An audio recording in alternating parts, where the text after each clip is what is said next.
पंछी बहुत ही शांत बैठा था और अपने झुंड से थोड़ा ही एकांत बैठा था।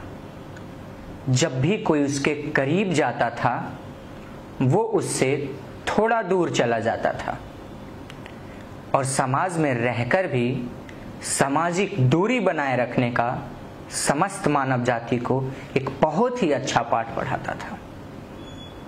नमस्कार, आप देख रहे हैं द लोकल जर्नलिस्ट और मैं हूं आपके साथ विकास कुमार। आज हम बातचीत करेंगे कि क्या कोरोना की तीसरी लहर आएगी और अगर ये कोरोना की तीसरी लहर आएगी तो कब तक आएगी और इससे बचाव के लिए हमें क्या क्या रास्ते अपनाने चाहिए, और अगर तीसरी लहर आती है तो उससे हम बचाव कैसे करेंगे खुद को, और वैक्सीन के दो अलग अलग डोज लगाई जाए। यानी कि अगर पहली डोज कोवैक्सीन और दूसरी डोज कोविशील्ड लगाई जाए तो क्या होगा, उससे क्या फायदा होगा और क्या नुकसान होगा, और क्या अगर कोरोना की तीसरी लहर आती है तो वो बच्चों को कितना प्रभावित करेगा, इन सारे विषय में आज हम बातचीत करेंगे। तो पहला बातचीत करते हैं कि कोरोना की तीसरी लहर कब तक आने की आशंका है। वैज्ञानिकों का कहना है कि कोरोना की तीसरी लहर अगस्त से सितंबर महीने के बीच में आ सकती है, और अभी जब हम दूसरी लहर का मुकाबला लगभग कर चुके हैं, लगभग जो दूसरी लहर है कोरोना की, इससे हम लोग लगभग बाहर निकलने ही वाले हैं। लेकिन देखा जा रहा है कि आसपास के जो हिल स्टेशंस हैं, जैसे मनाली जैसे हिल स्टेशंस, वहाँ पे काफ़ी ज़्यादा भीड़ इकट्ठा हो रही है। जो लोग हैं, जो घूमने के शौकीन लोग हैं, वो बाहर निकलना शुरू कर दिए हैं और हिल स्टेशंस पे जाने लगे हैं, जिसके कारण वहां पे भीड़ इकट्ठा होने लगा है। और ये न्योता देने के बराबर है कोरोना की तीसरी लहर को, क्योंकि देखा गया है कि मतलब भारत के अलावा अन्य कुछ ऐसे देश हैं जहां की कोरोना की तीसरी लहर ने दस्तक दी है उन देशों में। लेकिन अगर हम सावधान नहीं रहेंगे, अगर सावधानी नहीं बरतेंगे तो हम कोरोना की तीसरी लहर को न्योता देकर अपने पास बुलाएंगे। ये वही बात हो जाएगी, आ बैल मुझे मार। क्योंकि जिस तरह से लोग खुद को अनमास्क करना शुरू किए हैं, जिस तरह से हिल स्टेशंस पे भीड़ इकट्ठा हो रही है, वो अगर कोरोना की तीसरी लहर आती है तो काफी भयावह साबित होगी। अगर ऐसा चलता रहा तो ये आ बैल मुझे मार वाली हरकत से हम लोगों को निजात पाना होगा। अभी कुछ दिन हम लोग घर में रहते हैं, क्योंकि अब हम लोग लगभग सीख ही चुके हैं कि किस तरह से हमें मुकाबला करना है कोरोना से, और जब तक पूरी तरह से इसको जड़ से नहीं मिटा देते हैं तब तक जो जनजीवन है वो सामान्य नहीं हो पाएगा। तो बाहर निकलने से बचे और जो भीड़ इकट्ठा हो रही है उन जगहों पे जाने से बचें, और लोगों को प्रेरित भी करें कि उन जगहों पे ना जाएं, भीड़ इकट्ठा ना करें। दूसरी बात पे आते हैं कि क्या वैक्सीन की दो अलग अलग डोज अगर लगाई जाती है, तो वैज्ञानिकों की रिसर्च में ये बात सामने आई है कि दो अलग अलग डोज को अगर मिलाकर लगाया जाए, जैसे मैं उदाहरण के तौर पे लेता हूं कोवैक्सीन और कोविशील्ड को, ये दो अलग अलग वैक्सीन हैं।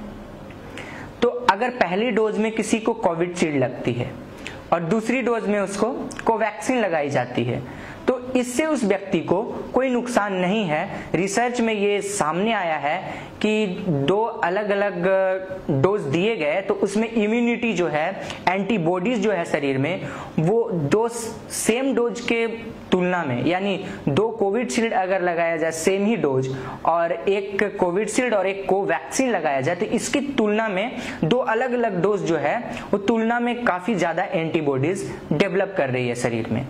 यानी अगर हम दो कोविशील्ड लगाते हैं और एक कोविशील्ड और एक कोवैक्सीन लगाते हैं तो ज्यादा फायदेमंद होगा कि हम कोविशील्ड एक लगाएं और एक कोवैक्सीन लगाएं। इससे तो हमारे शरीर में एंटीबॉडीज ज्यादा मात्रा में बनेंगी ही। दूसरी बात कि भारत जैसे विशाल जनसंख्या वाले देश में वैक्सीन ज्यादा पैमाने पर, क्योंकि लार्जेस्ट वैक्सीनेशन ड्राइव यहाँ पे चल रहा है, तो ज्यादा से ज्यादा लोगों तक पहुंचाने में भी मदद होगा अगर दो अलग अलग वैक्सीन की डोज लगाए जाएं तो। क्योंकि अगर अलग अलग कंपनियां डोज बना रही है, कोई कोवैक्सीन बना रही है, कोई कोविशील्ड बना रही है, तो अगर अलग अलग डोज दिए जाएंगे तो वैक्सीन ड्राइव में काफी मदद होगा, वैक्सीन लगाने में काफी सुविधा होगी।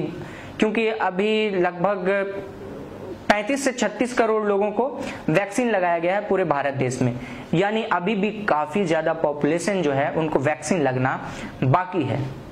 तो ये भी अपील है आप लोगों से कि ज्यादा से ज्यादा लोगों को वैक्सीन लेने के लिए प्रेरित करें, वैक्सीन लगवाने के लिए प्रेरित करें और खुद भी वैक्सीन लगवाएं। और वैक्सीन से जो भी अब अफवाह आ रहे हैं वैक्सीन को लेकर, उन अफवाहों पे ध्यान ना दें, क्योंकि अगर आप अफवाहों में फंसेंगे तो आप अपनी जान गंवा बैठेंगे। और अगर आप वैक्सीन लेते हैं तो ये आपको मौत के मुंह में जाने से रोक पाएगा। ये तो तय हो जाएगा कि अगर आप वैक्सीन लेकर रखते हैं और आपको कोरोना होती भी है तो आपकी मौत नहीं होगी, आप घर पे रहकर ही आप ठीक हो जाएंगे। तीसरी बात कि कोरोना की तीसरी लहर अगर आती है तो बच्चों को ज्यादा प्रभावित करेगी, ऐसा कहा जा रहा था, लेकिन रिसर्च में सामने आया, क्योंकि वैक्सीन का ट्रायल चल रहा है बच्चों की वैक्सीन पे, 18 साल से नीचे के जो भी बच्चे हैं उनके ऊपर वैक्सीन का ट्रायल चल रहा है, क्योंकि उन तक भी वैक्सीन पहुंचाना है। तो वैक्सीन के ट्रायल में डॉक्टरों की टीम यानी वैज्ञानिकों की टीम ने लगभग 100 बच्चों को लिया वैक्सीन ट्रायल के लिए। उसमें से 50% से ज्यादा बच्चों को उनके पेरेंट्स के पास रिटर्न कर देना पड़ा, वापस भेज देना पड़ा। क्यों भेज देना पड़ा? क्योंकि वैक्सीन ट्रायल के लिए पूरी तरह से शरीर की जांच होती है कि कहीं एंटीबॉडी जिसके शरीर में बन तो नहीं चुकी है कोरोना के लेकर। तो 50% से ज्यादा बच्चों में यह पाया गया कि उनमें ऑलरेडी एंटीबॉडीज बनी हुई है कोरोना की। इसका मतलब क्या हुआ कि उन बच्चों को ऑलरेडी कोरोना हो चुका है और माता पिता से पूछा भी गया था कि इनको कोई कोरोना के सिम्टम्स थी, तो उन्होंने कहा कि नहीं, इसको कोई सिम्टम्स नहीं थी। लेकिन जब जांच में पता चला कि उनमें ऑलरेडी एंटीबॉडीज बनी हुई, इसका मतलब कि उनको कोरोना हुआ, बच्चों को कोरोना हुआ और ठीक भी हो गया और किसी को पता भी नहीं चला। इससे ये साबित होता है कि बच्चों में ऑलरेडी एंटीबॉडीज बनी हुई है, बच्चों की इम्यूनिटी काफी ज्यादा है कोरोना से लड़ने के लिए।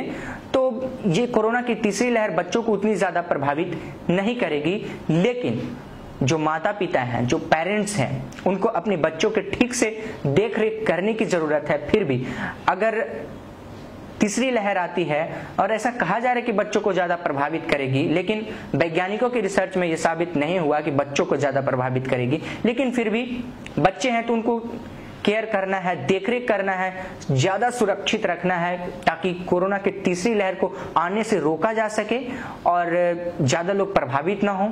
और जो लोग हिल स्टेशंस पे जा रहे हैं उनसे गुजारिश है कि कृपया आप अपने अपने घरों में अभी रहें और कोरोना की तीसरी लहर को न्योता ना दें, क्योंकि ये आ बैल मुझे मार जो कहावत है ये बहुत पुरानी कहावत है और बुजुर्गों ने ये कहावत यूं ही नहीं दिया, क्योंकि कोई तो ऐसा काम किया होगा आ बैल मुझे मार वाला। तो हम लोग वही काम कर रहे हैं बाहर निकल के, आ कोरोना तीसरी लहर लेके आए। तो इस चीज से हमें बचना है, बाहर जाने से बचना है, ज्यादा से ज्यादा लोगों को वैक्सीन लेने के लिए प्रेरित करना है और वैक्सीन की अफवाहों से बचना है।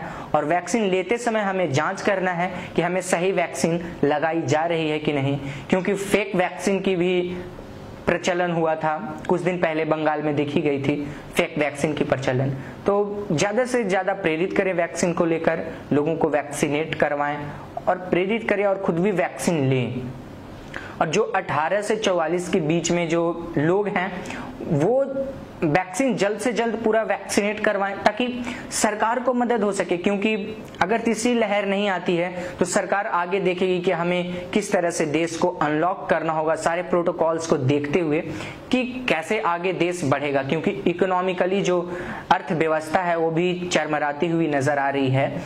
तो अगर हम सुरक्षित रहेंगे, कोरोना की तीसरी लहर को आने से हम रोक देंगे, अगर हम सावधान रहेंगे तो कोरोना की तीसरी लहर बिल्कुल नहीं आएगी।